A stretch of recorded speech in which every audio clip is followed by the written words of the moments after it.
Hello, Durud and Shalom, guys. So, the hostages, the deal, the Trump deal. Are we happy? Do we agree? Do we not agree? I mean, obviously, we're happy that the hostages are coming home, hopefully. Um, what do you guys think? Let's actually look at this debate. I'm going to use this debate as a way for us to uh, review this, but also I want you to be very active in the live chat because I also want to see what your comments are. I have a lot of opinions, and let's just actually get started right now with this interview, with this debate, and then we will get into more details. Okay, but please be very active in the chat. I can see that Comrade Shifty is here, Neil Bunny is here, Lisa, Flying Robot Doc, Sarush, Elephant, Delta, Jack. Okay, fantastic. So let's just get started. We're very close to a deal in the Middle East, and they're going to need me pretty quickly. So let's get it clear right now. Israel should get the fuck out of Gaza. Well, the United States didn't get the F out of Japan. Israel has done 70 October 7ths already. 70! Trump is a real estate guy. He's looking at Gaza and he's saying, I see a bunch of rubble. Why don't we have nice buildings and clean streets? You've been nominated for the Nobel Peace Prize. This certainly was a surprise to me. It was a surprise for me too, my husband. He just wanted to know how much money it is. Palestinians are an invention. Just to be clear, you would like all of the land from the river to the sea. I want on the land, all the land from the Euphrates to the Nile. What do you mean? This is one of the more ludicrous pitches for a Nobel Peace Prize I think I've ever heard in my life. The hostages will come back. They're all coming back on Monday. Guys, I would imagine if they. Oh my god, I don't even want to imagine. Imagine if they don't. Holy shit! Imagine if it doesn't happen. This is the only good part of this peace deal. So everything else about it, I am against. Almost, we'll see. Actually, we will go over everything and see which parts we agree on and which parts we don't. But this is the good part. I think after the hostages are released, here's the thing. I do not think that Hamas has its act in order. Like, they're not going to, even if some of their leaders are like, okay, fine, let's do a peace deal so that we don't get annihilated. There are going to be some of them who were like, no, fuck it, let's go, I don't know, kill some Jews, right? And given that they are not going to be able to control every single Hamas member, I mean, who do you even define? How do you even define who's Hamas and who's not Hamas, right? At some point, somebody is going to do something crazy. As they always do in Hamas, from Hamas, and that should become the green light for Israel to just go in after, just get the hostages home, and then once you get the hostages home, just go and annihilate these motherfuckers, annihilate them. That's the only solution. Do you guys agree? Like, who agrees with me? I think release the hostages, because why is Hamas releasing the hostages? Hamas knows that this is the only leverage that it has. Is it banking on US, basically US pressuring Israel to back off once the hostages? This is why I still am waiting to see if the hostages will be released. Because once the hostages get released, the only thing that is stopping Israel from going in and destroying these motherfuckers is Trump. So is Hamas just basically relying on Trump instead of the hostages? Is that what Hamas doing? Hamas like, okay, let's having Trump on our side is as good as having the hostages. Is that what they're banking on? Because I hope that's what they're banking on, because Israel should be able to find enough excuses to just destroy these people once the hostages are. Do you guys want this as well? Do you guys agree? Do you guys agree that once the hostages are released, Israel should be like, okay, fuck all you all. You're dead, right? Let me see. So Delta saying exactly right, Armin. D saying Hamas said they don't know where all the remains are. Yeah, they're saying that they've lost some of the remains. I honestly care about the living ones more. I want the 20 living ones to be free. That's what I'm focused on. I know people care about the remains. I'm not dismissing that. I'm just saying what I'm laser focused on, right? On the living ones basically being getting out of there. But the main reasons why Israel has enough excuse to go in, let me actually tell you. I've been going over this deal for so let me see. There are multiple reasons. Hamas still wants. So here's the thing. Trump said you have to accept all the 22 points, all of the 22 points, or else Israel can do whatever it wants. And in response, Hamas says they still want full withdrawal by Israel from Gaza. That was not part of the deal. Hamas still they aren't keen on the post-war governance plan. They still want to be part of the government after, so they haven't accepted the deal even to this day. They still are referring to the Palestinian state as if Israel should accept that, right? That's not part of the deal. And most importantly, Hamas, in their response to the 22 points, showed no acknowledgement that Hamas will disarm. Zero acknowledgement of this is the most important part, right?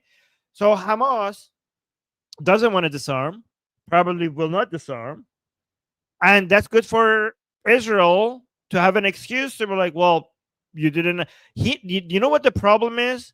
I mean, I know some of you are going to be angry, right? The problem is Trump. The problem is, I mean, honestly, it was great. Like Trump is like, one day we're pro-Trump, the other day we're anti-Trump. Okay, we were pro-Trump the moment that he managed to pull a deal together which managed to isolate Hamas, and we were like, holy shit, good job, Trump. I didn't think anybody would be able to do this. That is very impressive.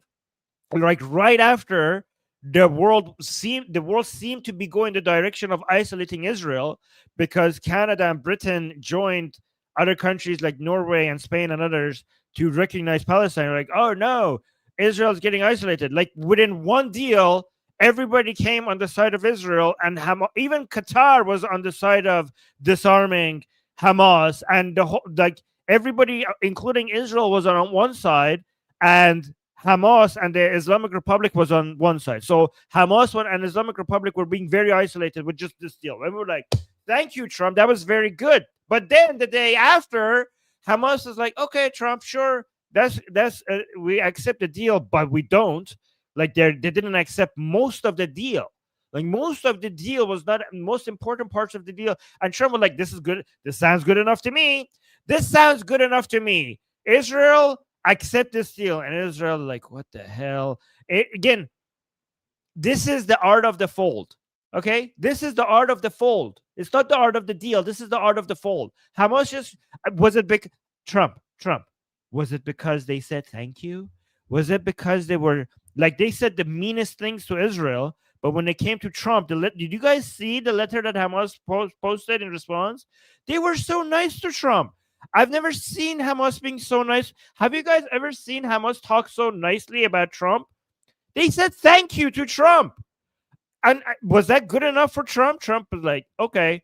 They sweet talked me into saying you accepted the deal, even though they didn't. He said, Trump was day one. Trump is, you have 72 hours. If you don't accept everything on this deal, every single one of them, then I will allow Israel to rain hell upon you.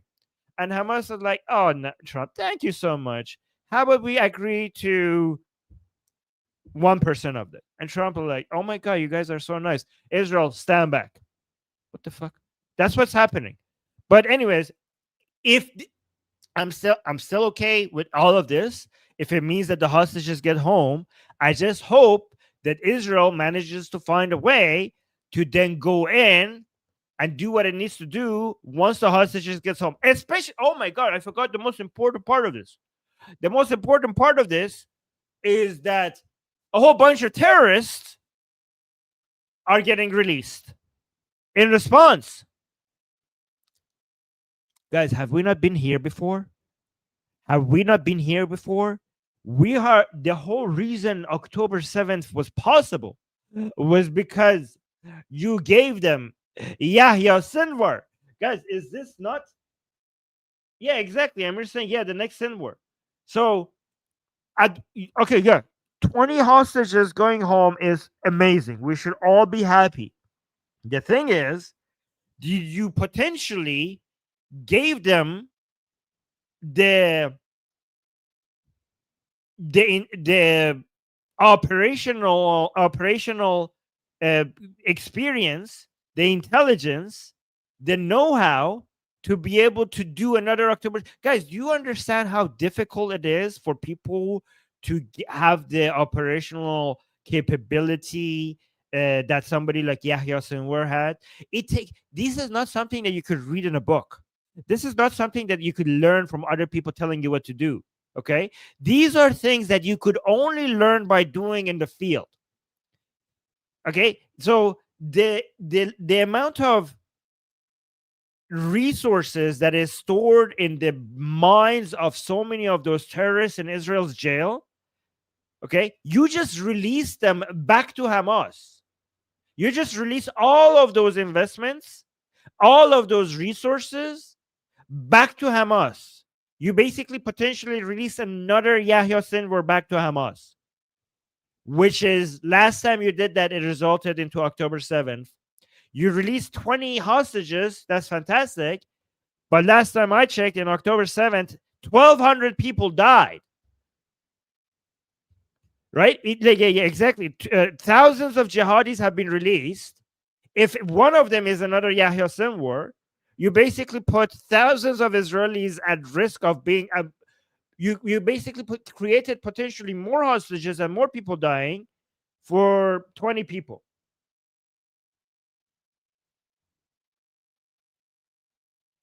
Yes, exactly. No, the thing is like releasing 2,000 rabid wolves into your backyard. It's worse. It's worse. Do you want to know why it's worse? I actually have an article that I could go over to tell you that why it's worse. I mean, your analogy would make sense if these wolves had years of experience into basically street warfare against an occupying power. That's what it would be like. It would be like releasing wolves with operational knowledge, with organizational capacity, with a whole bunch of logistical genius. That's what it would be like. Yeah, exactly. And he is pointing out that these people have been plotting in prison. Yeah, and also they have now a much stronger network than before because they were in prison together. That's what happened. So again, I'm not saying, please understand, I'm not saying don't celebrate the release of the hostages. You're insane. You're a monster if you don't celebrate the release of these hostages. I hope it happens. I'm just saying, in addition to celebrating these hostages, also celebrating releasing of these hostages, in addition to that, please understand the cost associated with releasing them, because it could potentially mean hundreds of more victims to Hamas in the future.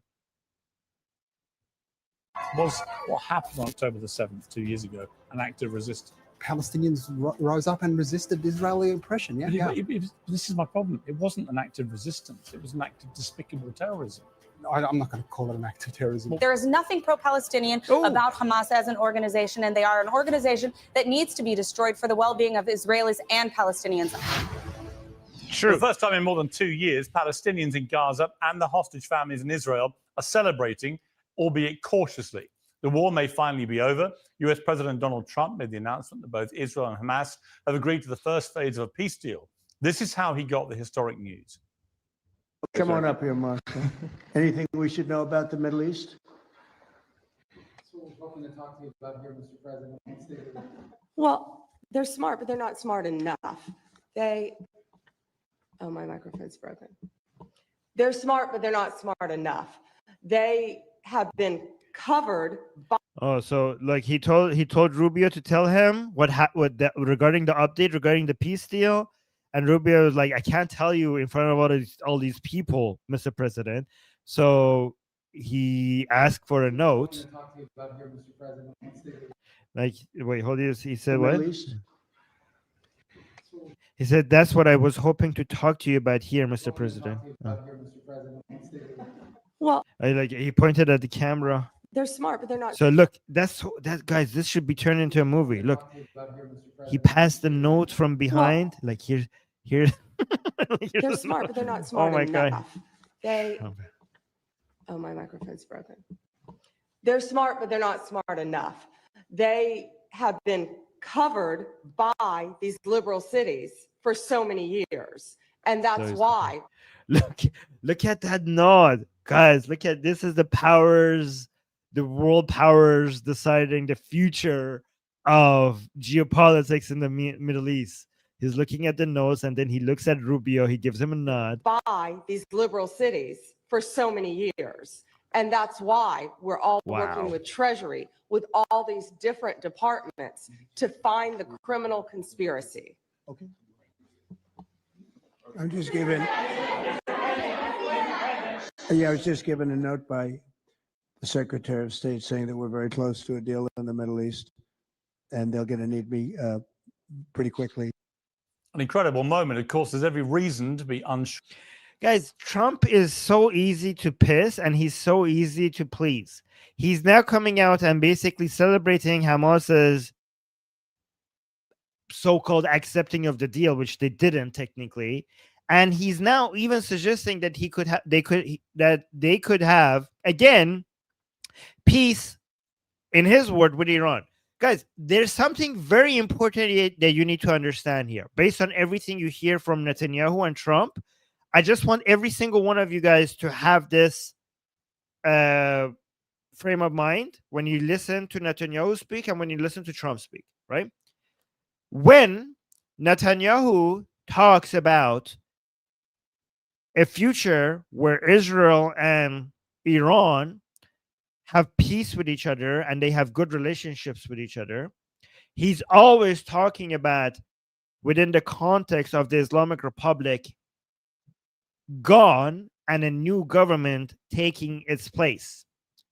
That's the only way. Like Netanyahu never even imagines, not just Netanyahu, anybody else who could potentially be prime minister in Israel never imagines Israel having normalized relationship with Iran as a country with the Islamic Republic in power, which makes Israel's understanding of the situation in line with most Iranian people, right?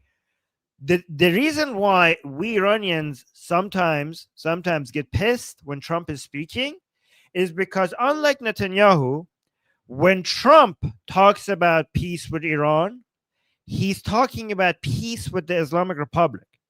Trump constantly imagines and hopes for, unjustifiably, unreasonably, peace with Iran, as he would say, because we don't call it Iran, we call it Islamic Republic, right? The government is not Iran, right? He sees it as potential. He wishes for, he's working for, he desires a peace between United States and the Islamic Republic. That's what he's asking for. That's what he wants. He wants to be able to create peace without regime change between United States and Iran, which is insanity. And he's trying to hold Israel back. So let's actually, and again, the reason why we Iranians are watching the situation, this new peace deal with Hamas, is because we are watching to see how much Trump can hold Netanyahu back. Because if Netanyahu manages to find, because we know this is basically a parallel situation, right? Netanyahu wants to completely eradicate Hamas, right? Trump wants the war to stop, right? So there's a conflict of interest here. And this is basically the same thing that is happening in Iran. Netanyahu wants regime change in Iran. Trump wants an agreement with the current regime. So as long as the Islamic Republic is not a threat to U.S. interests, Trump is okay. So we Iranians are watching the Hamas-Israel situation, and we think that if Netanyahu manages to eradicate Hamas anyways, even though Trump is looking for something else, then that gives us hope that Israel will be able to continue its plan against the Islamic Republic, even if Trump has other plans. That's why we're so interested in the Hamas situation. Because Israel as a country cannot tolerate the Islamic Republic continuing. And here's the thing. We are lucky. I'm going to say a phrase that you would never imagine coming out of my mouth. And you have to tell me why I'm saying this, okay? I will say it, and I hope like you guys understand what I'm trying to say. We are very, very lucky to have Khamenei as the supreme leader of Iran. You heard that right. Why am I saying that? Why am I saying that? We are very lucky to have Khamenei as the supreme leader of Iran. Okay?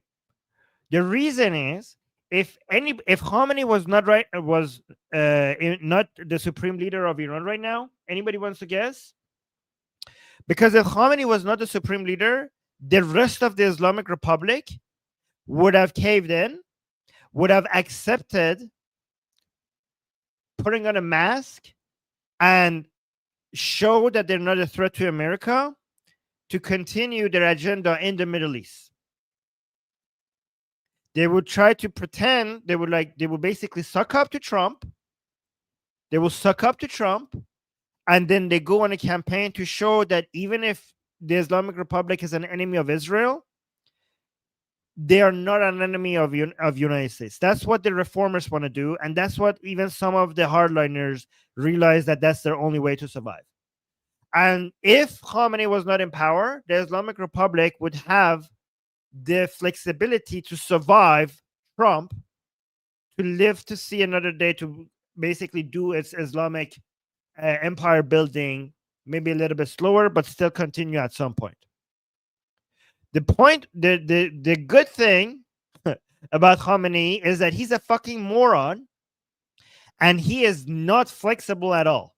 So every time Trump, I mean, I know why he's doing this, by the way. He has a base that he needs to appeal to. But from our perspective, he is the reason why the Islamic Republic might collapse faster, because he's refusing to suck up to Trump, and he constantly signals more hostility every time the United States, even every time Trump provides them an option to basically chill the fuck out. Every time Trump gives him opens another door, he basically blows up the door, right? That's what he does. He actually signals more hostility, like fuck you, we're coming for all of you, like fuck you, fuck you, fuck you, we're going to burn all of you down, right? He does that. And Trump is and it's very interesting because Trump, unfortunately, is giving the Islamic Republic so many options to signal to Trump that they will bend the knee. And Trump, that's what Trump wants. Trump wants people to bend the knee. Okay? He wants to show that I'm powerful, you bend the knee to me. If you bend the knee to me, I will not hurt you. If you resist, maybe I will destroy you. But if you bend the knee, then I will stop hurting you. So the Islamic Republic, for its own survival, what it needs to do, needs to bend the knee to Trump and still be hostile to Israel. That's what would the strategic thing to do would be. But they're not doing that. And so this is why, me, as an Iranian who wants regime change, I'm like, yay, Khamenei, go. Yeah, keep, okay, Khamenei, you're basically on the regime change side, apparently. Like maybe he's secretly one of us. Maybe he's a Mossad. Maybe Khamenei is a Mossad agent. How about that? Okay. Okay. Maybe Khamenei has been with us all this long. And like, you guys, do you not see that every time there's a chance for the Islamic Republic to survive, I'm basically shitting on that chance. Obviously, I'm with you guys. Do you guys not see how obvious that is? So I don't know. Maybe if Khamenei is a Mossad agent, I apologize for insulting you, for making fun of you, for shitting on you, for everything that I've done in the past 15 years. I apologize. You're a national treasure. You're a hero to the Iranian people if you have been a Mossad agent all these years. I did not know that. I apologize. But it seems like you're working like you want regime change. Okay? That's what it seems like he's doing. Anyways, so now that you have all of that context, let's see what these people are saying. Sure about whether this will pretty quickly. An incredible moment. Of course, there's every reason to be unsure about whether this will last. Many of the crucial details remain unclear. But the most important detail is that a ceasefire will begin immediately. Aid will move in. Israeli troops will move out. And all of the remaining Israeli hostages will finally be allowed to go home. The president spoke to their ecstatic families by phone last night. President Trump, you have the best crowd in the world. What do you guys have to say to President Trump? The hostages will come back. They're all coming back on Monday.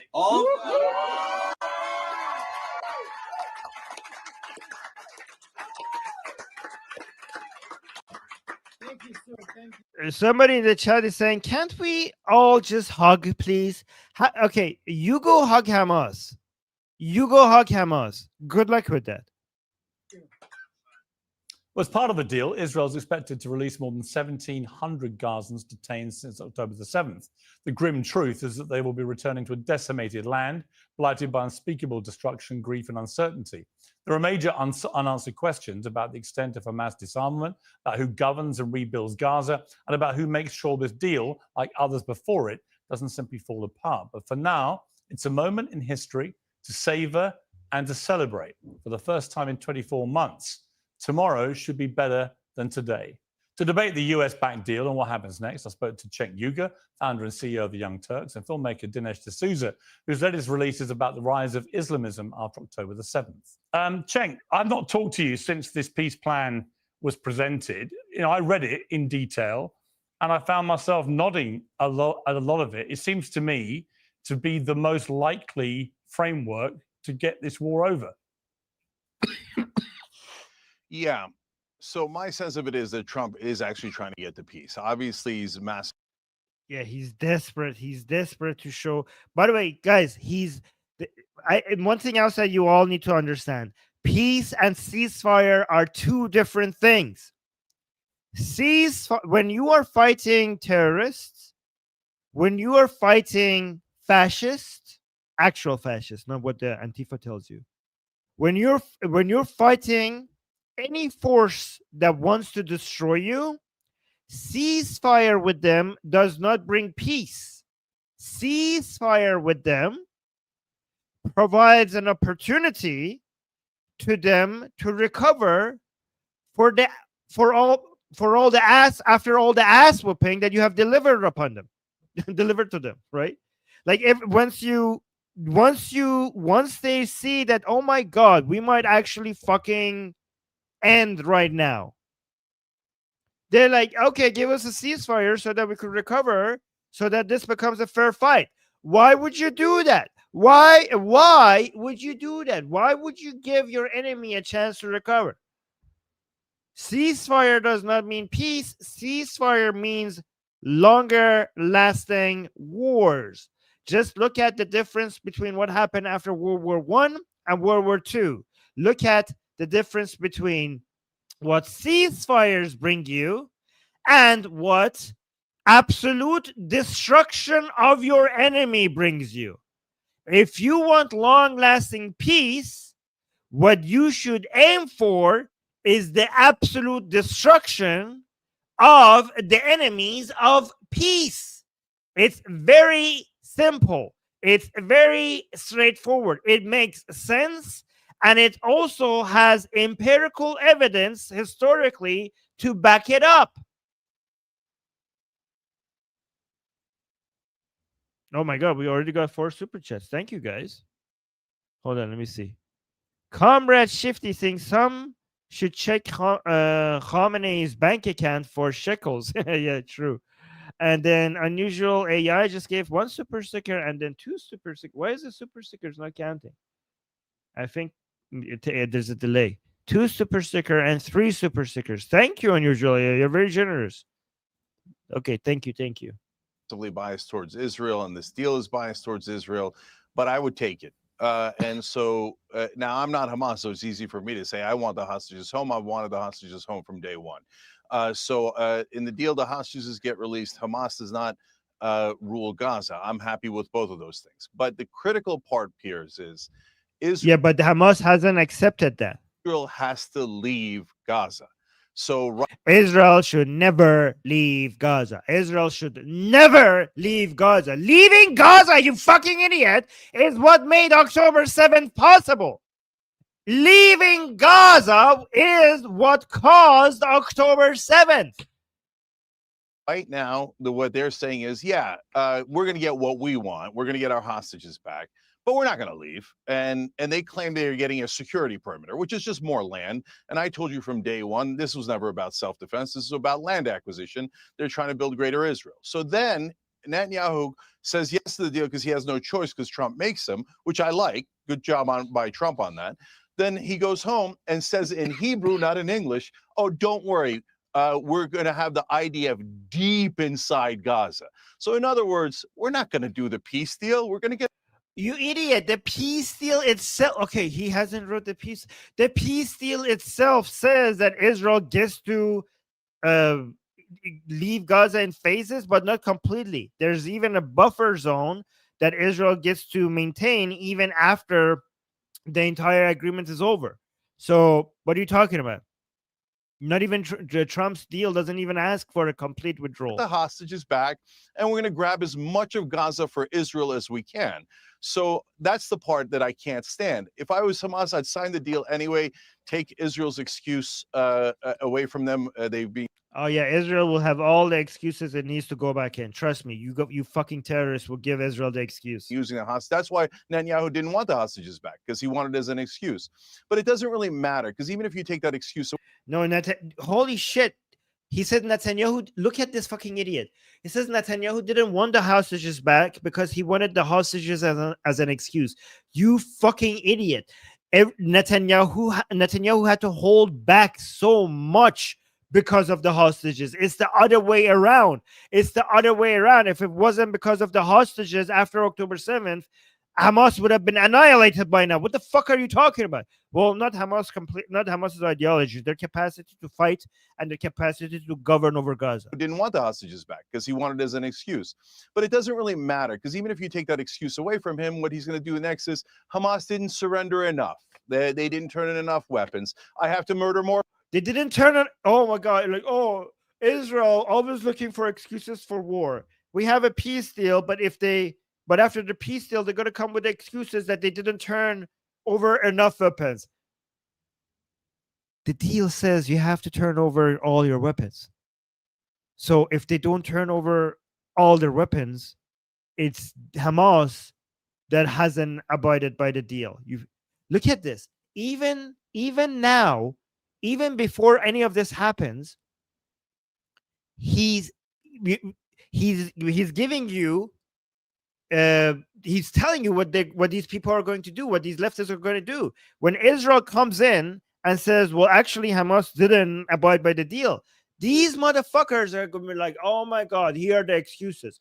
What are you talking about? The deal says that you have to disarm. If they don't disarm, then Israel fucking them up.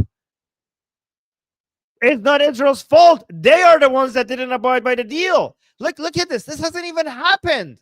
And he's already blaming Israel before it even happens. So if Hamas violates the deal and Israel then continues the war, these people are signaling even now that they're going to blame Israel.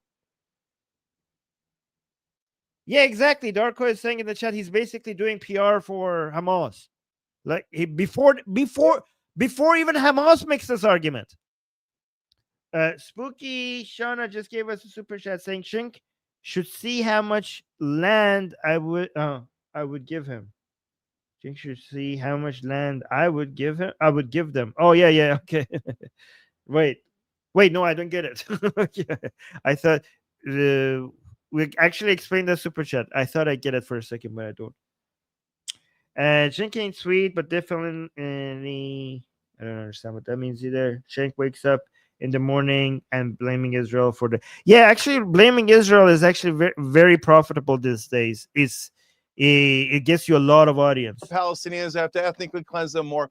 So when the hostages are returned, Piers, and we come back on here, will you tell all of your Zionist Israeli zealot, yes, okay, you guys betrayed the deal. You were supposed to leave Gaza and you didn't. So Cenk was right and all of your critics were right. They weren't supposed to leave Gaza, even at the very end, Israel gets to maintain a buffer zone.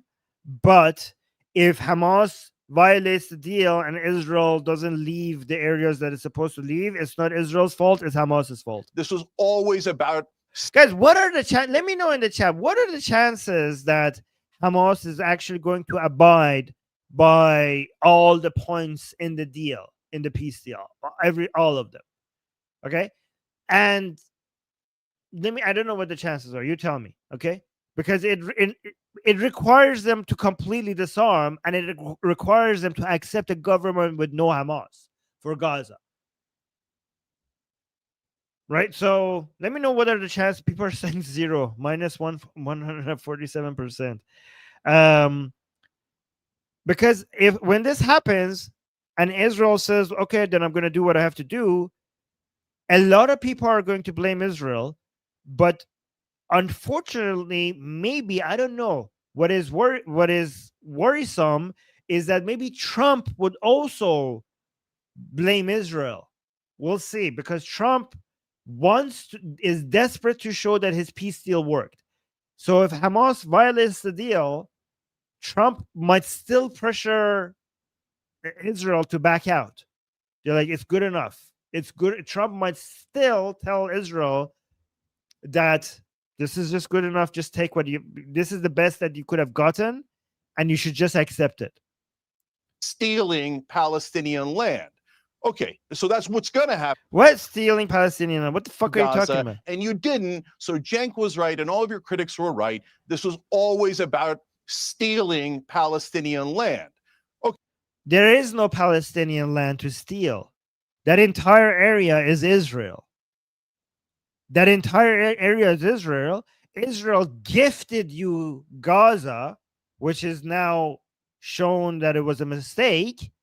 Israel decided, for the sake of peace, to allow you to have a state in Gaza, and then you did October 7th. So fuck off. This is all Israel.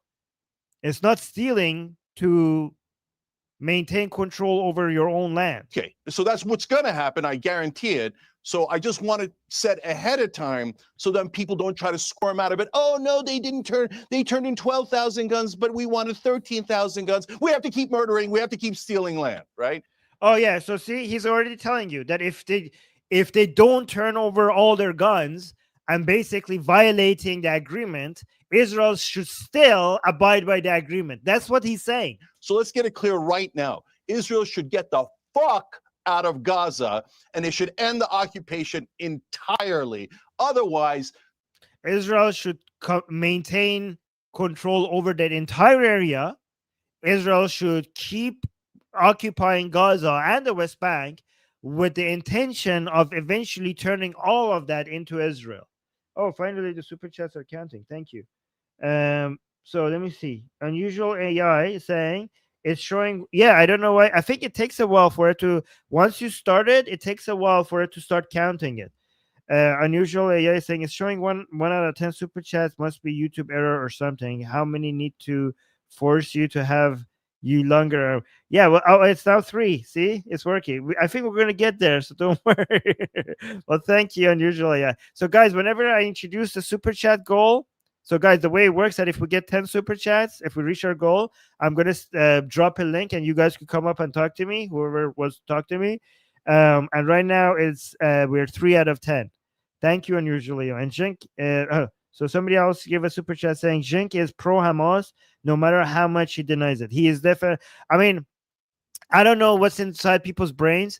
I don't care about what people's intentions are. I care about more. Well, I do care, but I mostly care about the effect and whether or not he's intentionally pro-Hamas. It doesn't matter that much. The point is that at the end of the day, he is effectively pro-Hamas, whether intentionally or unintentionally. He's basically being pro-Hamas.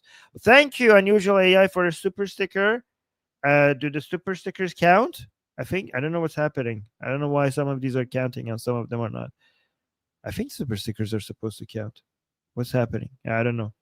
All right, let's continue. They're in the land stealing business, which is what they've been in for the last at least 58 years. Okay, Dinesh, your response to that?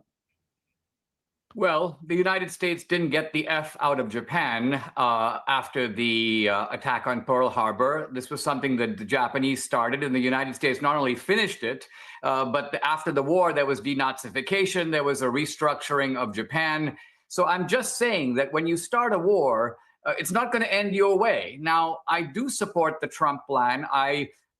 Through my adult lifetime, I've seen so many bungled peace plans that the fact that this one is kind of close to signature, I think is itself incredible. I think Trump is a real estate guy. He's looking at Gaza and he's saying, I see a bunch of rubble. Why don't we have nice buildings and clean streets and people in suits going to work and maybe a Trump hotel? Why don't we have trade and prosperity? So he's offering a different path to the path that we've seen so far. And on the balance, I think it's a good path. So even though I think for Israel, it's painful to exchange terrorists for hostages, that's hardly a fair part of the deal. But I think Israel is right to swallow and take it. I think also the demilitarization of Gaza and having an international authority, mainly. Yeah, you know what? I don't like it that so much of the so-called Palestinian terrorists are being released. And I think the price was very, very high. But at the end of the day, I understand why Israel was forced to do it. Made up of Muslims and Muslim countries, I think is a good way to go. Cenk, the suggestion that Tony Blair might be a leading figure in that has enraged a lot of people. Others say, look, he got peace in Northern Ireland. He's been a Middle East peace envoy. Iraq was a disaster, but everything he's done since has been aimed at trying to forge peace. What's your view of somebody like him being involved? So Tony Blair is a toady for the Israelis, and that's super obvious. And I'll give you a fact that proves it. Anybody in the right mind would be on the side of Israelis. Like, oh, guys, that's a very hard choice.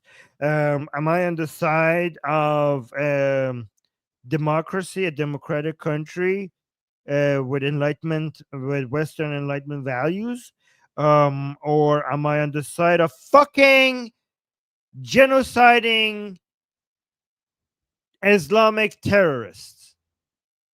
Hard choice. It's like, oh my, yeah.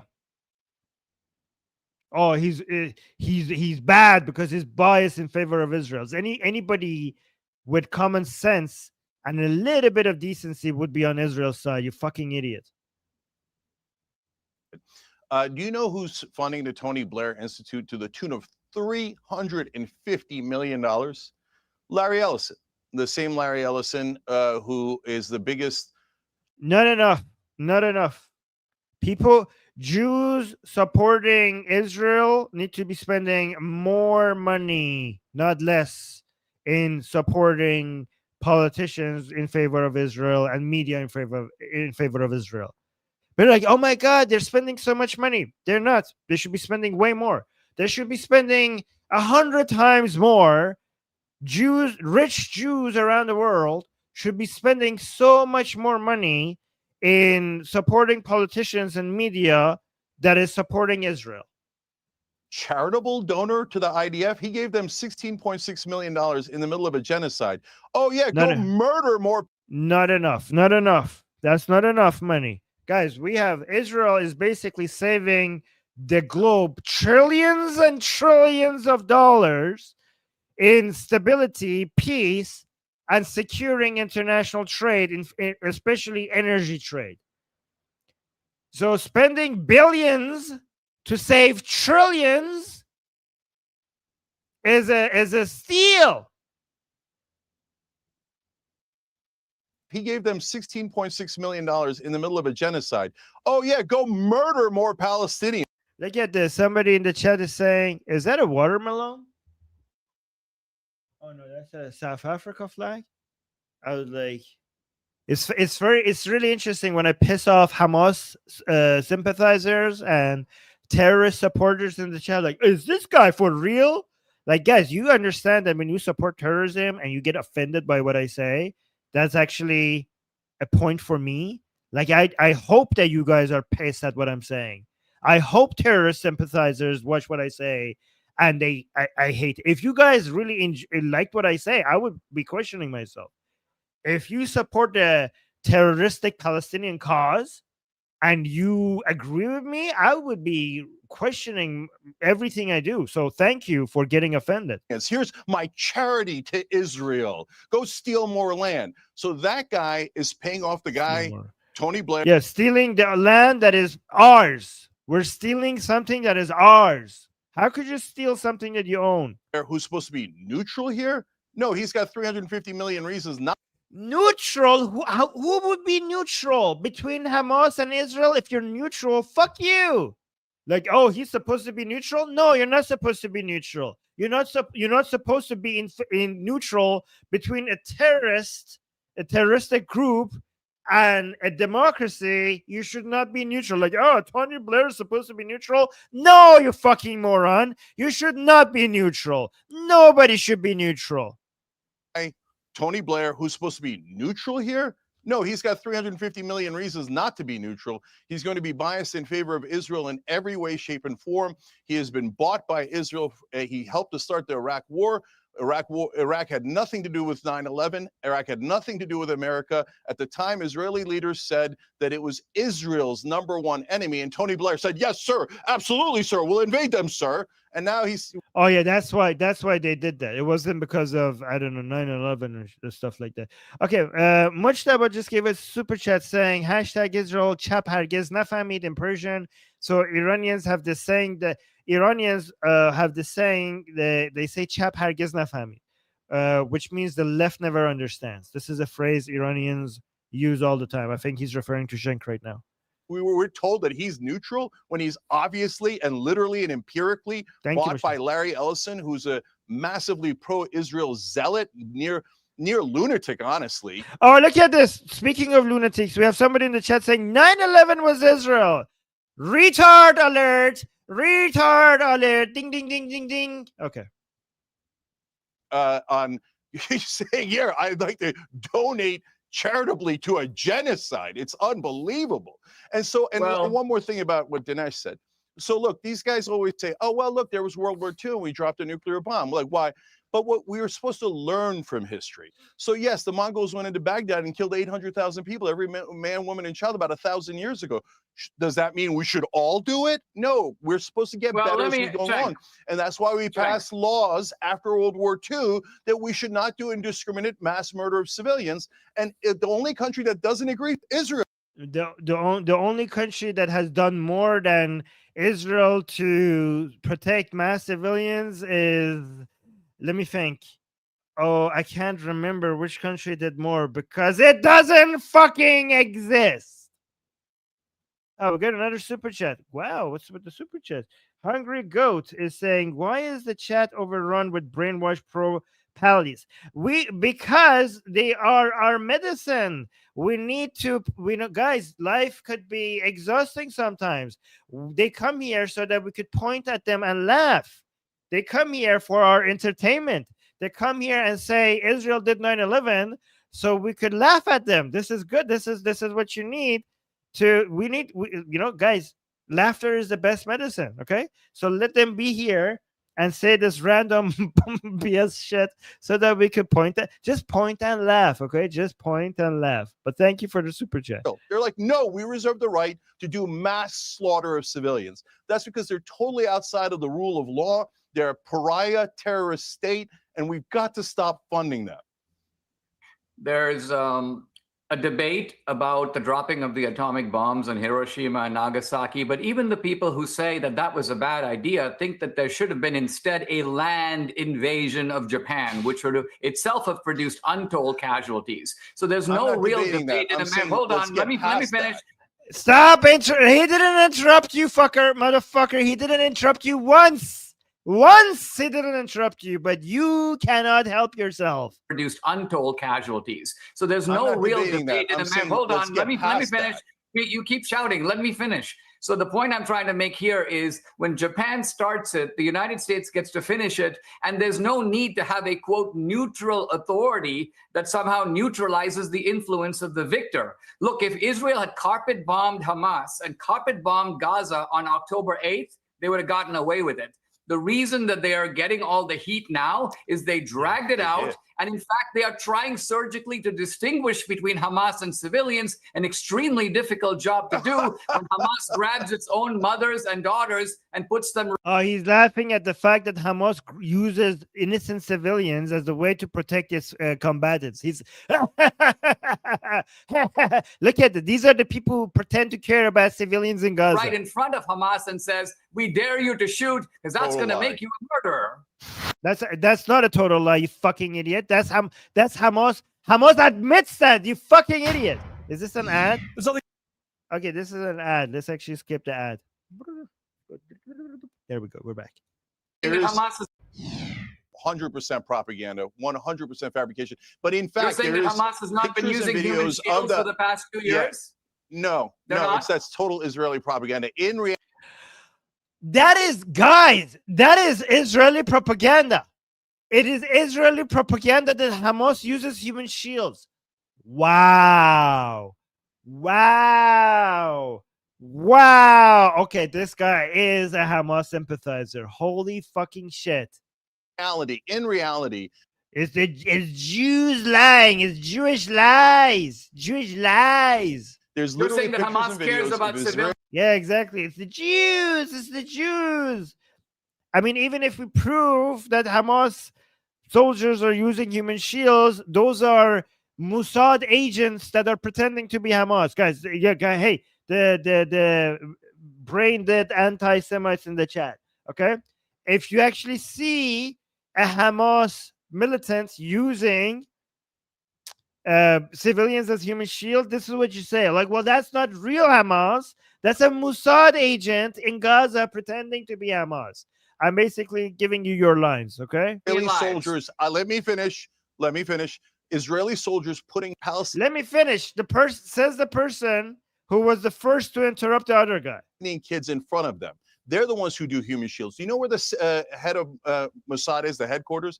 It's right in the middle of civilian Tel Aviv. So it's actually the Israelis that hide behind human shields. They also hide behind. What the fuck? It's the Israelis. Israelis. Guys, Mossad offices is not oh my God. The military bases in Israel is not in the middle of civilian areas. And also, last time we saw the Islamic Republic trying to bomb Mossad, that the surrounding area is completely empty. This is so bizarre. He's suggesting that Israel uses human shields. Okay, Cenk, if Israel is using human shields, then why is it that when they are bombing Israel, they don't attack the Islamic Republic doesn't target anymore military bases and targets the city centers. If Israel is using human shields, it would be the same thing. Why has the Islamic Republic given up trying to target military bases and instead been focusing on, the most populated areas of Tel Aviv? Like, if it wanted to, the only way a human shield would work is that if you didn't have an option. Like, if Mossad bases are close to civilian infrastructure, the only way that could be considered a human shield if there was not 1,000 other options for an enemy that wants to avoid civilians to choose from. Israel has so many military bases, not even remotely close to civilian areas, that your enemy could target if they actually wanted to avoid attacking civilian casualties. The difference is Hamas tries to be nowhere except where civilians will die if you attack them. You see that difference? You see the difference, Cenk? I know the answer. You don't. You know why you don't? Because you're retarded. Because you're retarded. Okay. Behind all. Oh, somebody's saying. Hold on. Where is that? Where is that comment? Oh my God! I found a very beautiful comment. I want to see it. I want to find it. I want to find it. Where is that guy? Ooh, I saw it on my phone. Is it not here? Oh, found it. Found it. This person is saying, Armin Navabi, how do you sleep at night? I sleep very well because I try to get 10,000 steps a day, right? And I also make sure that I go to sleep almost the same time every day, right? And I've also have decided to not look at my phone screen before I go to sleep, and I read a book so that I don't have any screen time before I go to sleep. And these things and I keep my room temperature very cold and very dark, and I make sure that my bedroom has soundproof, so it's very quiet. So I sleep very well. If you do the things that I just told you, you will have really good sleep. Really good sleep. Just make sure you do everything I said. Okay, no screen time before bed. Okay, don't drink too much water before you go to sleep. Read a book. Go to sleep at the same time. Make sure the room is dark, quiet, and cool. You will get really good sleep time. Your sleep quality will improve significantly. Jews across the world. Oh, you guys like how I respond to these? You guys are like, oh, how do you sleep at night? Very well. Very well. I sleep very well. Okay, wait. We got so many more super chats. Oh, wow. What's happening with the super chats? Okay, so Hungry Goat is saying, why is the chat? Oh, I already answered that one. And 4Kicks just gave us super chat saying, why has the UN Council deemed it a genocide? The UN Council hasn't deemed it a genocide. What are you talking about? You're misinformed. The UN Council has deemed it a genocide? It hasn't. Deemed what? The war in Gaza? It hasn't. You're misinformed. Yeah. And then Bar is saying Cenk's not retarded. He's a malicious bad actor. Maybe you're right. Maybe you're right. I don't know. Maybe it could be both. It could be both. It could be one. It's really hard to tell. They say, oh, if you're going to criticize our government, that means you're attacking all Jews. So you better not. No. Don't take what you're doing, the maniacal genocidal actions of Israel, and put that on Jews across the world. That is deeply anti-Semitic action by the government of Israel. Stop blaming Jews for it. It is not Jews. It is Israel. It is the government, the national government of Israel, that is committing these atrocities. And Dinesh, we're supposed to get better than nuking 100,000 civilians. I'm not debating World War II. I'm saying today we should be better. What the nukes saved the civilians. You didn't understand his point? The nukes saved civilians. You're full of yeah. Better than that. Yeah, these people don't understand basic logic, or maybe they can't count. So 4Kicks is keep saying in the chat, yes, they did. Yes, they did. I just double checked, they didn't. You're full of shit. You're saying United Nations Security Council. Is that what you're talking? How could the UN Security Council deem? You're saying the UN Security Council deemed what's happening in Gaza genocide. You know how I know you're full of shit? Because the United States is part of the United Nations Security Council, which has a veto power. So how the fuck can the United Nations Security Council deem what's happening in Gaza a genocide when it can be vetoed by United States? You fucking moron. Also, let me see. Amir saying Cenk is Hassan Piker's uncle. By the way, yes, I know. Thank you for the super chat. Wow, guys, we're already 9 out of 10 super chats. Maybe next time I need to make it 15 super chats, huh? Spooky saying, for the idiot who keeps asking, you own land by buying it from its owner. Yes, exactly. You're right.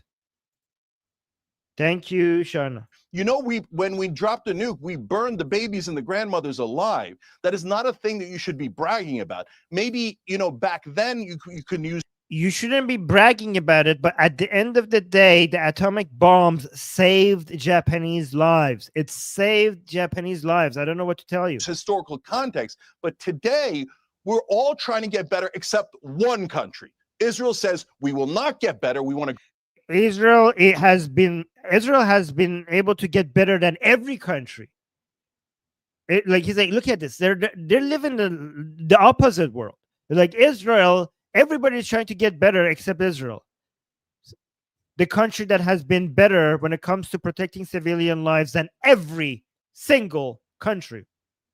No country has been doing more than Israel to reduce civilian casualties. No army on this planet is as moral as the IDF. No army, not a single army in the world is as more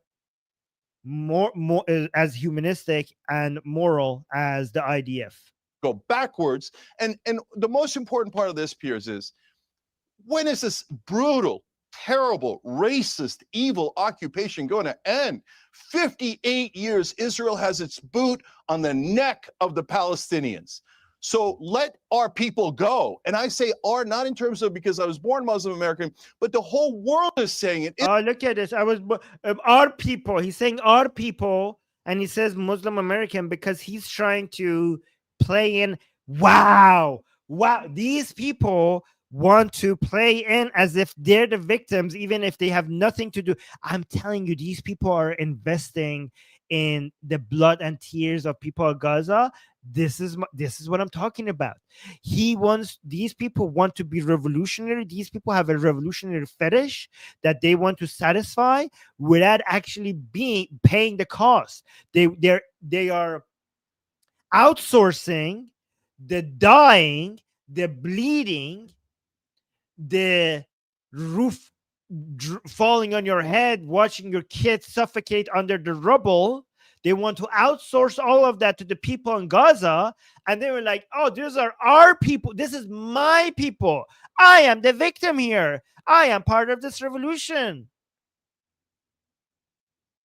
I don't know. These people have a Hunger Game kind of like mentality. They think like they're part of this revolution that is speaking. They just want to be able to sit at their comfy homes and enjoy their latte and enjoy their safe and secure life, but at the same time feel like they're in the middle of a war. I just don't want to do the dying and the crying and the watching my kids suffering. I don't want to do that. So how about we just let the people in Gaza do that, so I could just have the good feeling part about being part of the revolution. I just want that part. That's why I did my people. Because why? Because I used to be a Muslim. Wow. Boot on the neck of the Palestinians. So let our people go. And I say our, not in terms of because I was born Muslim American, but the whole world is saying it. Italy is on fire. It just has to remind you that this is his people. Everyone is protesting, saying, my God, how much more are you going to brutalize these poor people? And why do they? They're not brutalizing them at all. Hamas is doing that. Israel is saving them. Nobody gives a shit about the people in Gaza more than Israel. Nobody. The free Palestine people, they're the enemies of the people in Gaza. They're a curse. The Palestine movement people, the resistance, the axis of resistance, they are the greatest enemies of the people in Gaza. Nobody in the world cares about the people of Gaza more than Israel. The only friend that the people in Gaza have, and the only hope for peace that they could ever have, is Israel. Israel is a liberating force for the people of Gaza. It might, if Israel is successful, it might be able to free Gaza from the disease of this Islamic force, from Hamas, from this death cult. The people in Gaza, if they knew what they were good to them, instead of praying to Allah, they would get on their knees every single morning that they wake up, and they would pray to Israel as their only God, because nobody can save them except Israel. Israelis want to be the face of evil. What a preposterous, terrible thing to do for your own country, let alone Judaism. Which stop appropriating Judaism for your own evil national. They're not. They're using logical reasoning. They're not appropriating Judaism. You don't even need Judaism to make all sense of all of this. This is a matter of security. This is a matter of safety of your own citizens. Governmental, personal, political reasons. So, Dinesh, this is totally unjustifiable in any way. Israel has done 70 October 7ths already. 70. They've done. Fuck you. They haven't done anything like October 7th. Israel has never, ever done anything remotely close. In fact, they have done the opposite. You fucking moron don't understand that October 7th was Hamas chasing after civilians to kill innocent people. Israel has done the opposite in Gaza. Israel has gone above and beyond anyone else to try to reduce civilian casualties in Gaza. 70 October 7ths. When is the Israeli terrorism going to be enough where we go, that's it, we're not funding the Israeli terrorists anymore? Cenk, you're not being paid by the word. You don't have to filibuster this way. Let me just say this. It's really interesting to me that Israel has not taken hostages, right? And you might think it's because Israel doesn't do that. 5.5 million Hang on a second. Shut up. Let him speak. Oh my! Look at this. Look at he cannot resist. He cannot resist. Oh, we got a super chat. Thank you so much. Oh, we got to 10 already. Already we got to 10. Spooky Shana saying atheists that still hold on to the Muslim identity and abuse the fact that average Americans don't know the difference between Muslim and Arab. Yes, exactly. Muslim American doesn't make sense. He's Turkish American. Exactly. We don't have Muslim American. He's not even Muslim anymore, but because he used to be, he wants to say he's not Arab American. So what the fuck is Muslim American? You're not even Muslim anymore. You're either Arab American or Turkish American. You have no relationship. You want to use your background to say that you're part of this? You're not. That's actually a very good point, Spooky. Spooky Shana.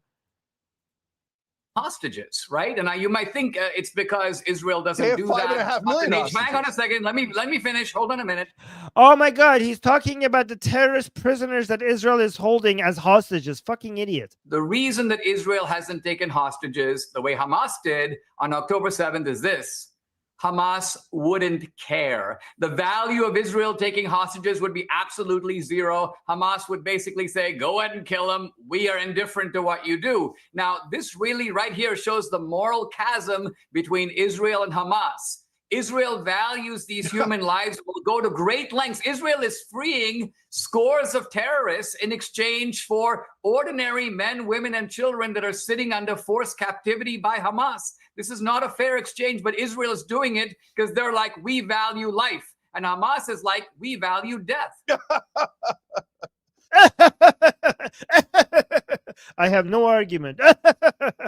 Yes, Hamas Israel values the life of its own citizens, but amazingly, they also value the lives of people in Gaza, and they have shown that through their behavior. Hamas not only wants to kill Jews and Israeli and anybody in the world that stands in the way, and eventually anybody that is not Muslim, but Hamas doesn't even care about the lives of Muslims. Hamas doesn't even care about the lives of the people in Gaza. In fact, they have said it.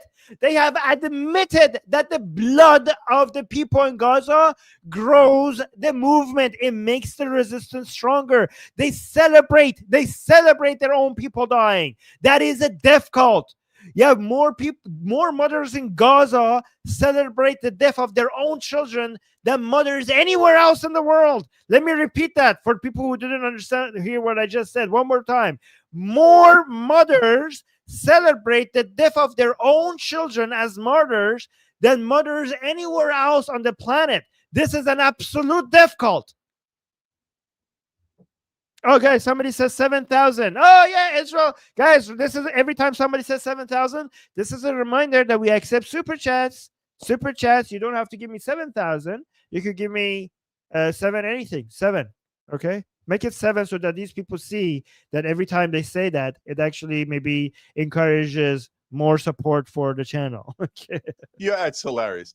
Okay, so brother, they did 70 October 7th. Their civilian kill ratio is worse than Hamas. Hamas is terrible. I don't defend Hamas at all. Their civilian kill Yes, you do. Yes, you do. Yes, you do. ratio on What was the October kill 7th ratio? was What was the kill 67%. ratio? Okay. What was the kill So ratio Israel's of the is Allies 80. in Hold World on. War II Israel. with the Dresden So bombing? you want to go and the backwards. What was the Hamburg kill bombing? ratio? What was the kill ratio of Okay, civilians so in the Dresden bombing?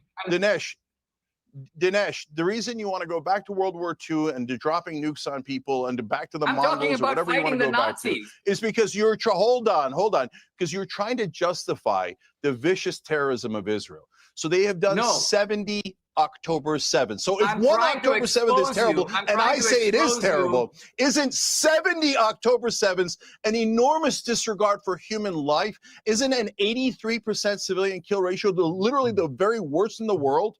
So yeah, exactly. Darker is saying he's pivoting. He didn't answer the question. He's like, Dinesh was trying to demonstrate the fact that Israel has managed to maintain a very low civilian to combatant ratio, demonstrating the fact that they try to reduce civilian casualties, but Cenk couldn't know that destroys his whole point. So he just changes the argument. That means Israel is targeting civilians worse than any other terrorist group in the world right now. Worse than Bashar Lies. The data doesn't demonstrate your point. The data shows the opposite of what you're saying, Cenk. Assad did, worse than Hamas did. And on top of the fact that they kill more civilians on purpose, on average, than any other terrorist group, they then did 70 times what October 7th was. Cenk. So now they're at All right, Cenk. 66,000 dead, 160,000 injured, 20,000 murdered children. When is it going to be enough? Cenk, I have a different question. How much murder do you want? Hey, hang on, Cenk. Let me jump in. So if this plan can't work, what plan can? No, the plan can work, Piers. So there's nothing wrong with the plan except for the so-called. The thing that is wrong with the plan is that if Hamas doesn't abide by the terms of the plan, then Israel is like, okay, well then I guess I continue the war. You motherfuckers are going to come and act like it was Israel who violated the agreement. That's the problem here. That's the problem. And we're waiting to see if Trump is going to join you motherfuckers, because again, with Trump, you cannot. The only thing predictable, but guys, what is the only thing predictable regarding Trump? The only thing predictable regarding Trump is that he's going to do unpredictable things, right? So Trump, that's what you can predict. So we don't know whether or not Trump, when that happens, if that happens, so we have to wait and see. Hamas is going to violate the terms of the deal, just like they did before, and then Israel gets in, and then the world will blame Israel for violating the deal. That's what's going to happen, right? But we have to see if Trump also going to join the world and say, like, Israel hold back, or is Trump going to be like, well, I said that Israel will have the green light to do whatever it wants if Hamas violates. So we have to see, and it's important, guys. Please understand. I know some Iranians don't want to accept this, and I also know that some Israelis don't want to understand this. Okay, and I know that it might hurt your ego. I know this because I've seen this in the Iranian community as well. Okay, the force that is America is more powerful than many of you realize. Okay. And there are very little things that could be possible without American support. Like if you want to, whatever political plan or military plan that you have, if it's not in line with America's interests at the time, you are going to have a very, very, very hard time. I don't care how strong you think your country is or how strong you think your people are, you're going to have a very hard time. And if your plan, and if your political plan or military plan is and economic plan is in line with America, your plan is going to be a lot easier to achieve. It's not total, it's not 100%, but it makes it so much easier. So America matters. America is the sun that all the other countries are rotating around. It's the gravity of America that is holding this whole thing together. I know it might hurt your ego to accept this, but the distance between the military power, the cultural power, and the economic power of America and every single other country is enormous.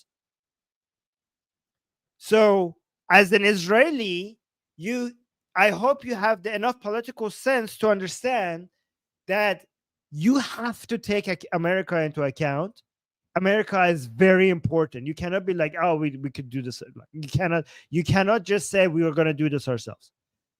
I mean, you can try to sometimes push for things that maybe America is pushing you not to do sometimes, but you cannot get too far off America's interests. You could deviate a little bit sometimes, but you cannot deviate a lot. It's very important that you realize that, because sometimes our patriotism gives us an ego that might makes us do things that is not in line with the interests of our country.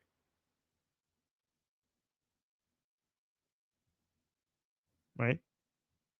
History has not been kind to people who decided that they don't need America. Hold on. I don't know how to pronounce your name. I think Robin, I love you. Who's Robin? Are you using the super chat to send a love message to somebody else in the chat? Or is Robin me? Am I Robin? Who's Robin? I think you meant Armin, right? Did it autocorrect to Armin? Well, if you're talking about me, then thank you. Or if you're using it to send a message to somebody else, that's sweet. Whoever is Robin, enjoy that love message. Called security perimeter. So the number one thing is it has to be fair. So on my side, I go, oh yeah, get Hamas out of Gaza, definitely return the hostages, end the war. I don't want any civilians killed going forward. But Israel has to leave Gaza. They have to. Israel should never leave Gaza. Guys, don't let people tell you that Israel should have learned a lesson from October 7th. Again, I say this one more time. October 7th is the result of Israel leaving Gaza. People are like, Israel should leave Gaza. They already did. They already did in 2005. We're like, Israel should leave Gaza. Didn't they already try that? Actually hold up their end of the deal. And you know, and Dinesh knows, and everybody knows, Israel's not going to leave Gaza because this was never about defense. It was about offense. And they have pictures of greater Israel, and they talk about it. Netanyahu. So Ziv in the chat is saying, what do you think about my position? My position is that we in Israel should aim to move into a more independent way in the long run. Okay, so independent is not the right word. Powerful and less reliant is the right answer. Just be careful. Less reliant is one thing. Isolationist is another one. Okay, so the more powerful you become, the less reliant you will be. True, but you will never be completely not reliant. No country, not Israel, not any other country on this planet, can stand on its own in this modern world. Not even North Korea has managed to stand on its own. No country can survive without the help of other country. So Israel is not different from other countries. Even the United States of America, with the world's largest military and the world's largest economy by a huge margin, will collapse without other countries. It will not survive.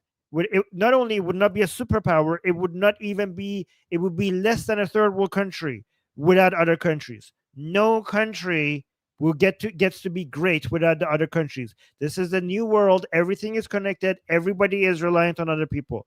So just get used to it.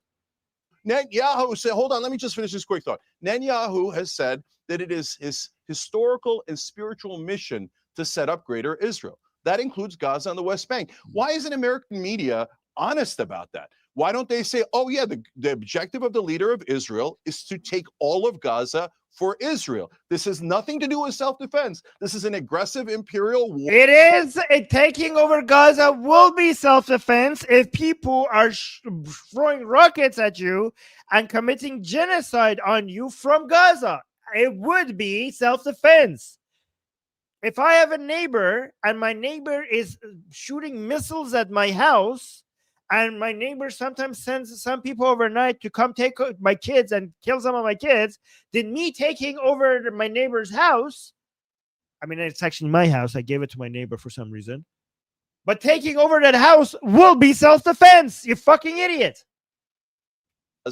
For Israel. This has nothing to do with self-defense. This is an aggressive imperial war to capture that land, because it's not me saying it. Netanyahu said it. Ben-Gvir said it. Smotrich said it. And they all say that they can countenance the entire annihilation of Gaza. So why doesn't the American government, British government, and our media condemn the world's largest terrorist, which unfortunately today is the Israeli government?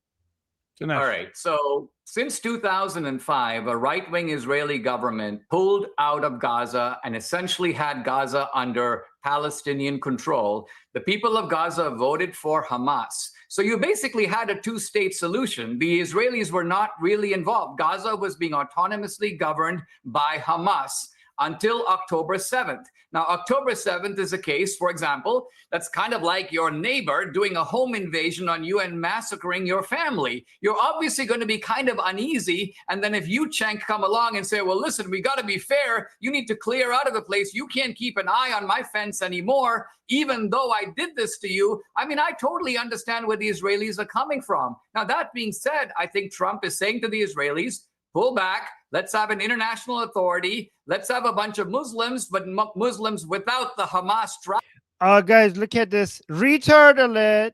Retard alert. Somebody saying October 7th was inside job. Retard alert. Track record of bloody footprints running the place. I think that's about the best you can do. Look, if the Bible is to be believed, I don't think that this problem has a permanent or ultimate solution, but that's not. That's incorrect, Dinesh. This will have eventually a permanent solution. To say it can't have a temporary or penultimate solution. So I think, Cenk, you and I are sort of arguing heatedly here, but we do agree that this plan is a legitimate basis for going forward. Okay, you know what? I'm gonna take a slight win there, Cenk, where there's broad agreement that this is a basis for potentially lasting peace. I happen to. I think, I think that even Piers is going to. I think this is what might happen. Okay, I think Hamas is going to violate the terms. Israel is going to continue the war, and even people like Piers Morgan are going to come out and say, "Oh my God, Israel! We should stop supporting Israel because Israel just seems to just keep wanting to fight." Okay, and again, it's not going to matter what Piers thinks. It's not going to matter what Cenk thinks. I think the most important thing that we have to see and is what will Trump's reaction be. Agree with you, Cenk. I don't see a way that this will ever work as long as Israel. Oh, somebody in chat saying Israel is over. Israel is just getting started. Israel is a baby country. This is just its baby phase. You have not seen Israel's final phase. Okay, this is just the beginning.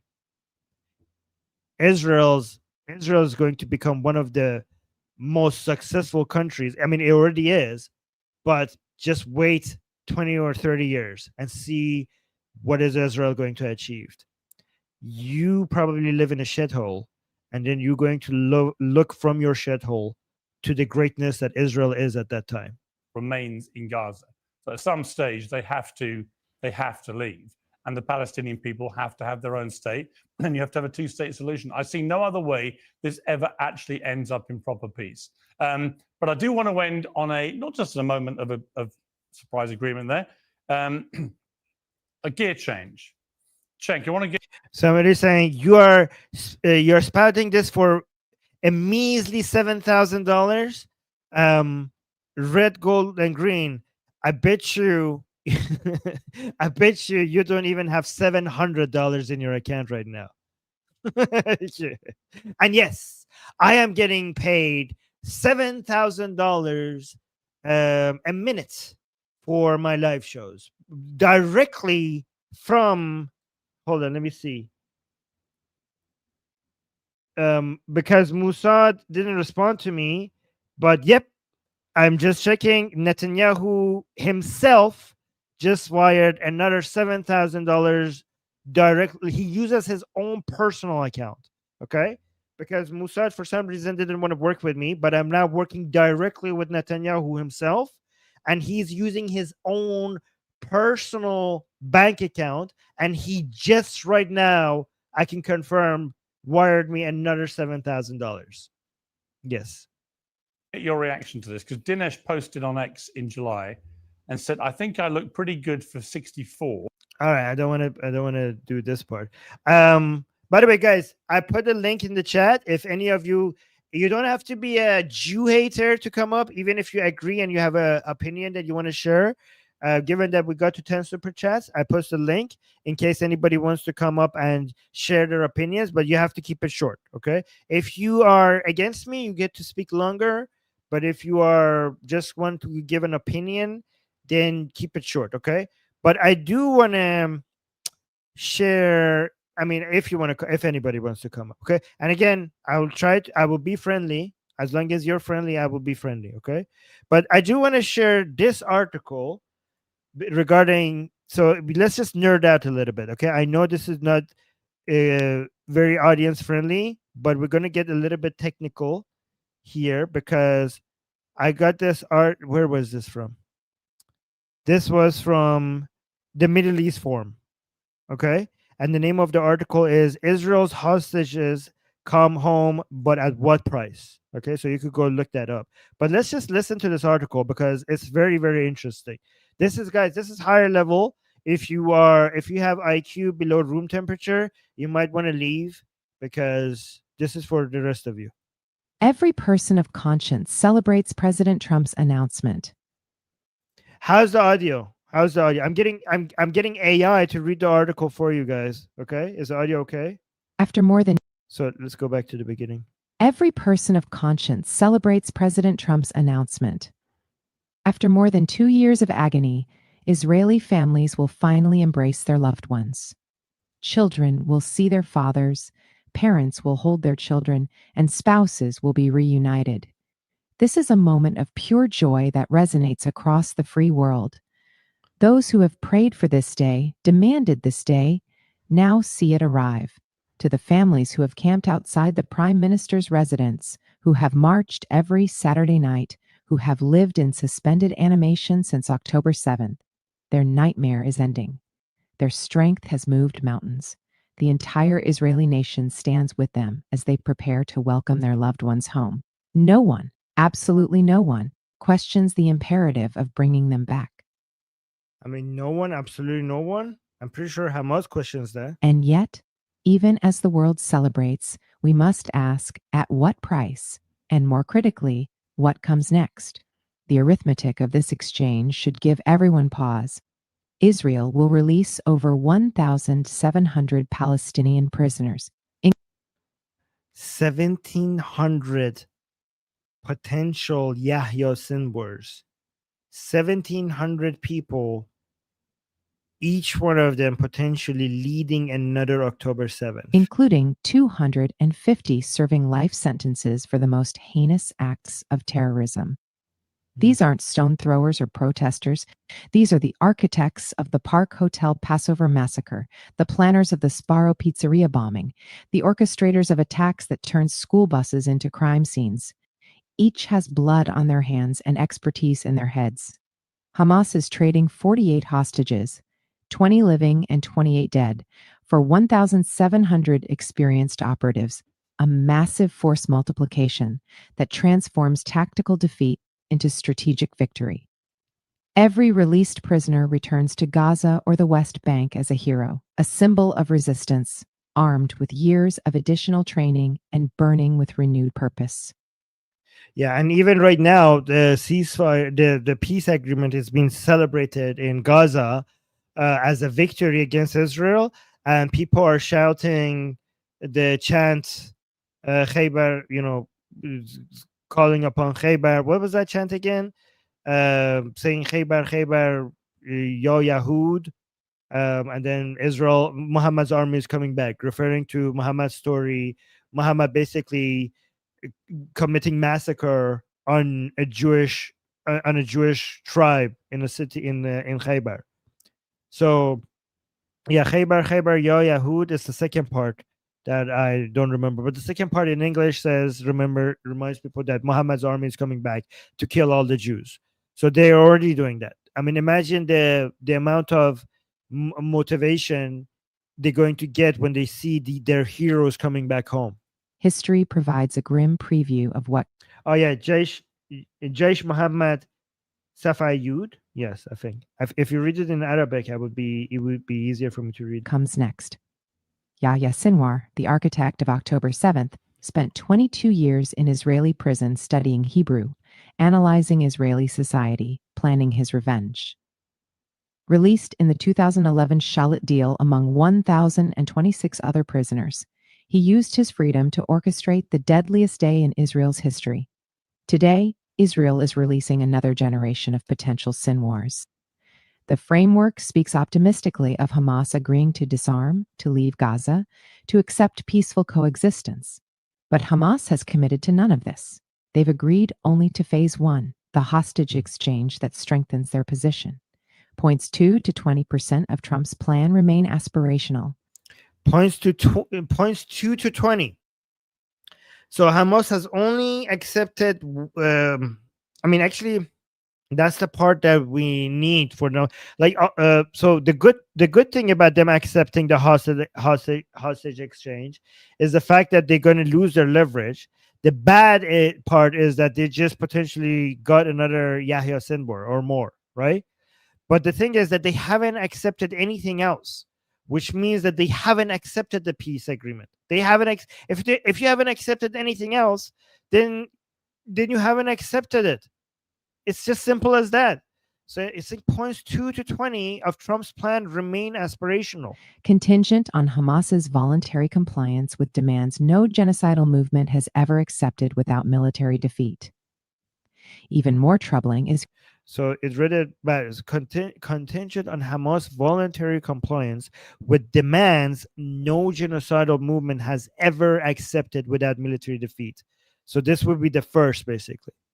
Even more troubling is who's guaranteeing this arrangement. Turkey openly hosts Hamas leadership in Istanbul, providing sanctuary for terror planning. Qatar has funneled billions to Hamas over years, maintaining the terror infrastructure under humanitarian cover. These aren't neutral peace brokers. They're Hamas's lifelines, ensuring the organization survives this war intact. Their presence reveals the deal's true consequences, not Hamas's elimination, but its preservation. Turkey wants Hamas alive as leverage in regional politics. Qatar's billions won't stop. They'll simply be rebranded as reconstruction aid while rebuilding the same tunnel networks Israel just destroyed. In addition, they have demanded the U.S. will provide security guarantees that prevent Israel from going back into Gaza to finish the job. The proposed international stabilization force promises to succeed where every previous mission has failed. But when has any international force actually confronted Hamas? The United Nations Interim Force in Lebanon watches Hezbollah arm itself in Lebanon.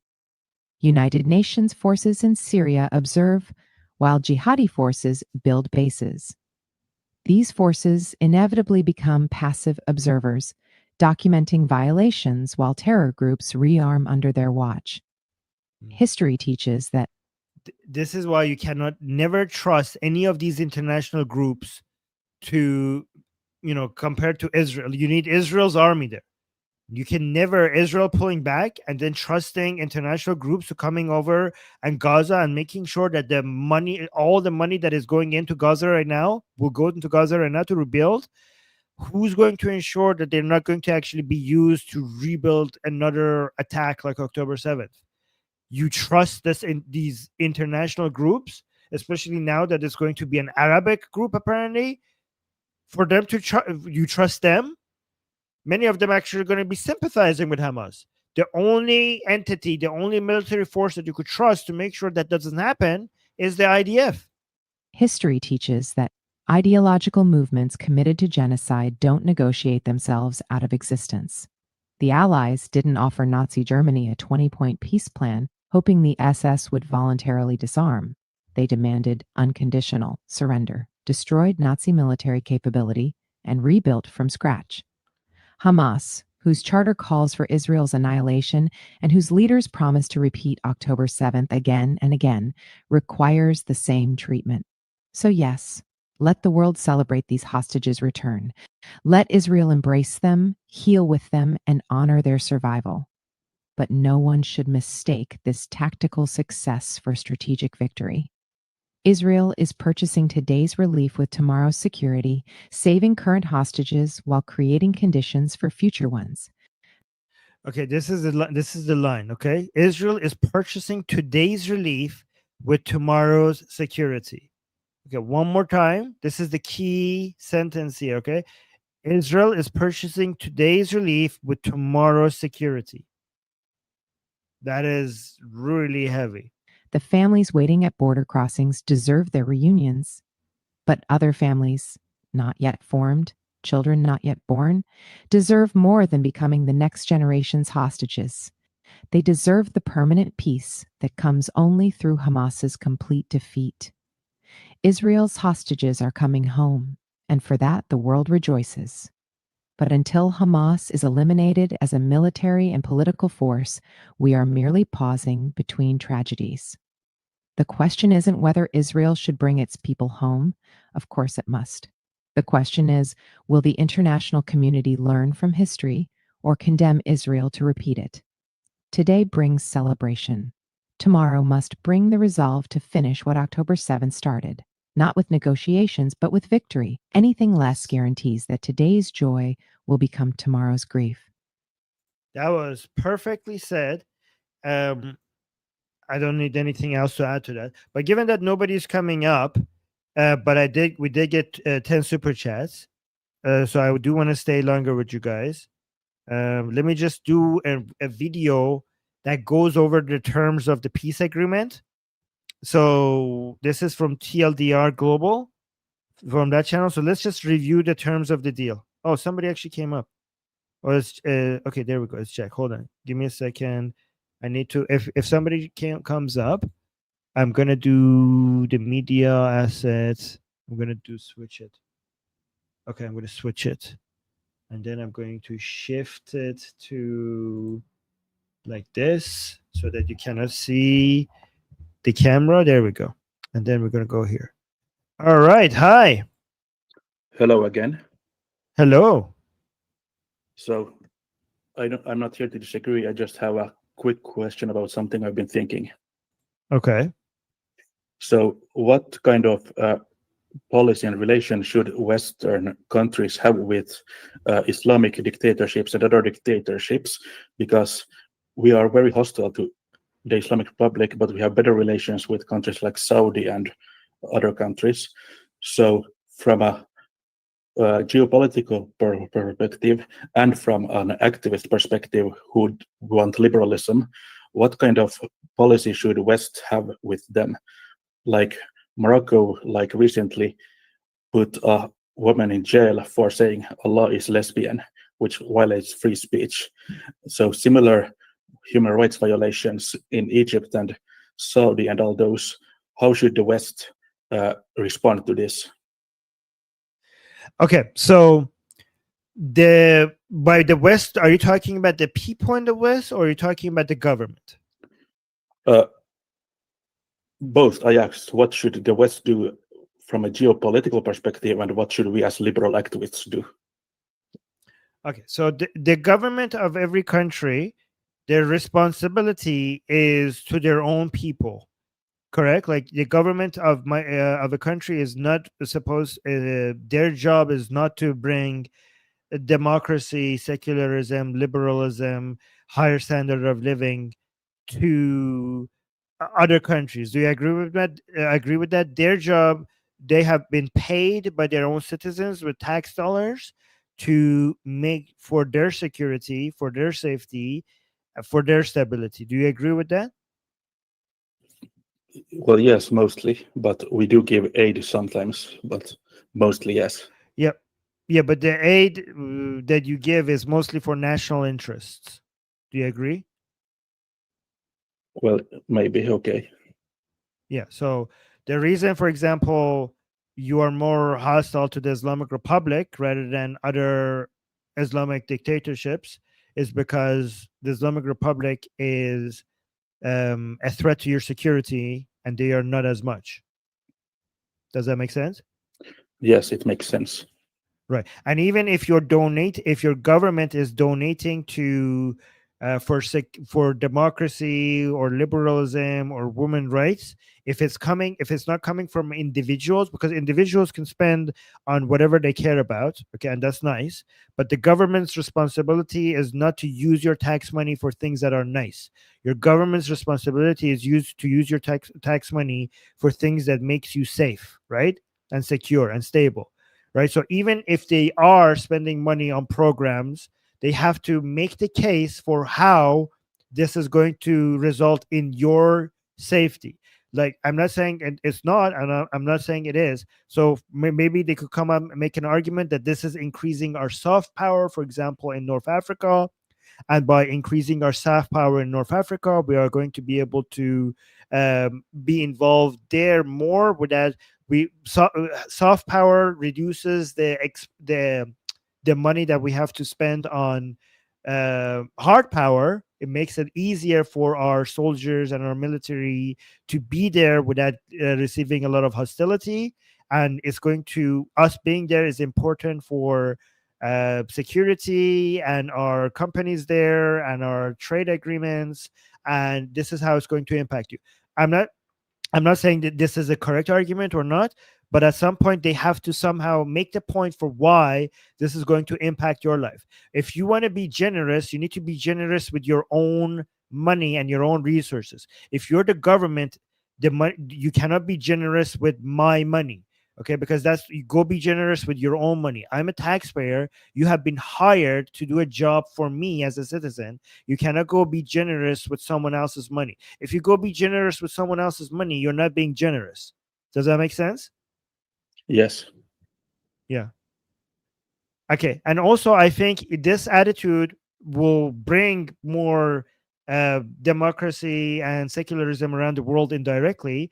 All you have to focus on more is trade, because I think the greatest force for democracy and human rights and all of these things is economic development, right? So I think you don't even need to. What you need to focus more is just increasing global trade, and democracy and higher standard for human rights will just be an outcome of that. If you look into the history, it wasn't activism that brought democracy. It was the industrial revolutions and economic growth and prosperity that brought economic power, that brought economic power to the hands of the people. And if you have economic power, if individuals have higher the relative economic power of citizens to their government is high, economic power brings political power. So just by making people richer, you're going to make them politically more powerful relative to the governments, and becoming politically more powerful relative to your government brings you rights, brings you freedoms. Yes. Okay. So, like in the long run, should we just have normal relations with these countries and let them grow their economies and they will be better? Like, will Egypt and Morocco and Saudi, will they just slowly get better with time? No. Who's we? Like, I think I think you could have human rights organizations with your country that calls that out and pushes for, I don't know, for example, actions or boycotting or whatever, or embarrassing or media coverage. Like, your country could be filled with human rights organizations that are actively calling those things out and trying to come up with ways to push back against that, right? but those are basically human rights organizations, which they could do. I mean, it's great that they're doing all that. I'm just, and the more of it, the better. I'm just wondering when my government gets involved, my government needs to show how this benefits me as a citizen. Yes. So, for example, if you're a CEO of a company, right, you have been selected by the board, who has been selected by the shareholders to use the resources of the company to increase profit. If you then now go use company money to, I don't know, build shelter for homeless people, we're not going to call you a good person. Or like, okay, it's good. You're not a good person for building homeless shelters with other people's money. You could use your personal money to build homeless shelters. As the CEO, you were an agent of the shareholders to use their money for the sake of this. This was your job. Your job was to take care of this company, right? You're not a good person when you use other people's money for things that you think is the kind thing to do, because it's not even your money. You're not even being generous, right? It's the same thing with the government. The government has been elected by the people for the people to give the government money for a specific goal, right? So if the government is going around and trying to increase democracy in Saudi Arabia, me as a citizen, for example, of America, I'm like, okay, how is that exactly benefiting me? And if you cannot show me that, you should be removed from your job. Yes. Okay. Thank you. That's a good question. Thank you. All right. All right, guys. We covered a question, question as well. And Jack always asks good questions. So I'm just going to, because we're already getting close to 2 hours, I'm going to unpin that thing message. And okay, so I don't need to cover this anymore because we already answered the question. Yeah. All right, guys. Okay, then like the stream, subscribe, hit the bell notification, and recommend Atheist Republic to people. And what else? Yes, leave a comment after the show is over. Okay. And tomorrow, and leave a comment regarding what topics we need to cover next. Okay, I will look at your comments. Amir saying Armin for president. President of where? The world? Okay, well, thank you. Oh, and Amir is saying Atheist Republic, the best channel for Middle East geopolitics and religion analysis. Well, thank you. And he's saying long live Atheist Republic. Thank you so much. I appreciate that. And Jack is saying thank you for the live stream. Well, no, thank you. Armin for emperor. Okay, president of Israel. Sure, why not?